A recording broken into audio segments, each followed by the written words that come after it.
tous les partis tentent de persuader les hésitants d'aller voter. La clé de ce scrutin sera en effet le taux de participation général et plus particulièrement le taux de participation des Arabes israéliens.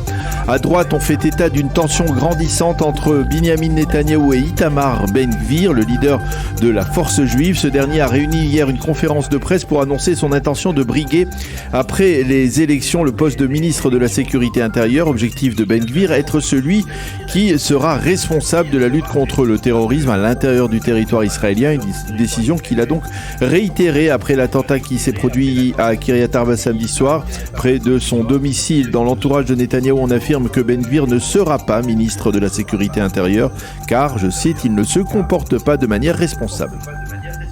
Alors que se passe-t-il dans le bloc de gauche maintenant, Daniel ? Eh bien, dans le bloc de gauche, le Parti travailliste dément appelé au secours de crainte de ne pas passer le seuil d'éligibilité, mais de facto, c'est pourtant ce qui ressort des déclarations des responsables travaillistes au cours de ces dernières 48 heures. Ces responsables suggèrent à Yair Lapid d'aller plutôt chercher des voix dans le parti de Benny Gantz, qui lui est crédité d'une douzaine de mandats dans les sondages. Lapid semble avoir en effet décidé d'une certaine manière de cesser sa campagne visant à ponctionner des voix des deux formations de gauche, Meretz et le Parti travailliste. Les militants de Yesh Atid affirment se focaliser désormais sur les indécis qui pourraient eux aussi renforcer leur parti. Quant à Benny Gantz lui-même, eh bien, il essaye de séduire actuellement l'électorat sioniste religieux modéré qui pourrait abandonner Ayelet Shaked, cette dernière demeurant, selon les derniers sondages, en deçà du seuil d'éligibilité.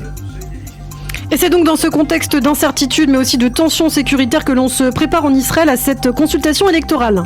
Oui, et justement, pour éviter toute tentative d'attentat, demain, le bouclage des territoires sera imposé à partir de ce soir minuit, et ce pendant 24 heures.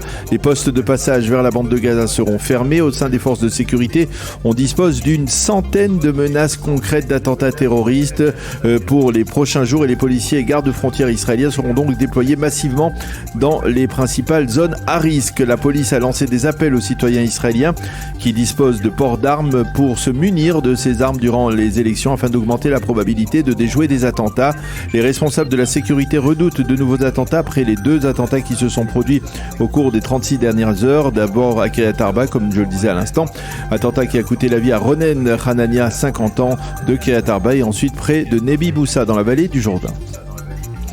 Diplomatie et tourisme à présent, et pour la première fois depuis plusieurs années, la Turquie lance une campagne de promotion en Israël. Oui, en effet, la Turquie mesure parfaitement le potentiel touristique représenté par les Israéliens. Pour la première fois depuis le rappel respectif des ambassadeurs des 2 pays il y a 4 ans et demi, la Turquie a décidé de promouvoir une campagne de séduction auprès des touristes israéliens. Elle participera ainsi à un congrès du tourisme régional qui se tiendra au début de 2023 à Tel Aviv. Cette démarche est une confirmation de plus du retour à la normale dans les relations entre les 2 pays. Le ministre israélien du tourisme a déclaré que le tourisme était un pont vers la paix, et il a rappelé que c'est le Premier ministre Yair Lapid qui a, selon lui, résolu la crise qui affectait durement les relations entre les 2 pays.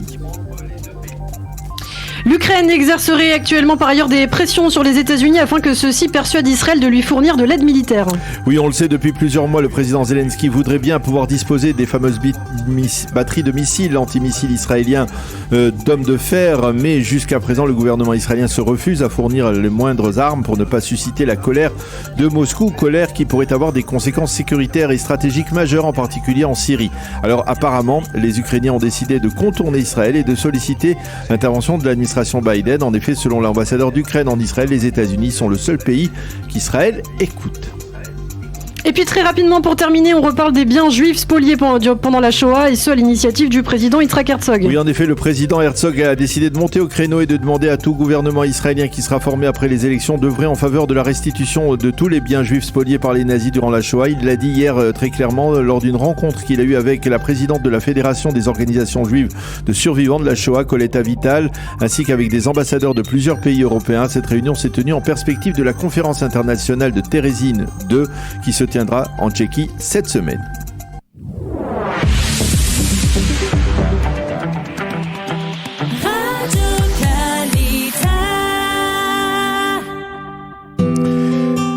Eh bien, une page météo pour compléter ce premier journal d'information. On peut dire que le temps se couvre et il sera partiellement nuageux et devrait être pluvieux demain pour la journée électorale. En attendant, les températures seront en baisse. Il fera aujourd'hui 22 degrés à Jérusalem, 26 à Tel Aviv et 31 degrés à Eilat.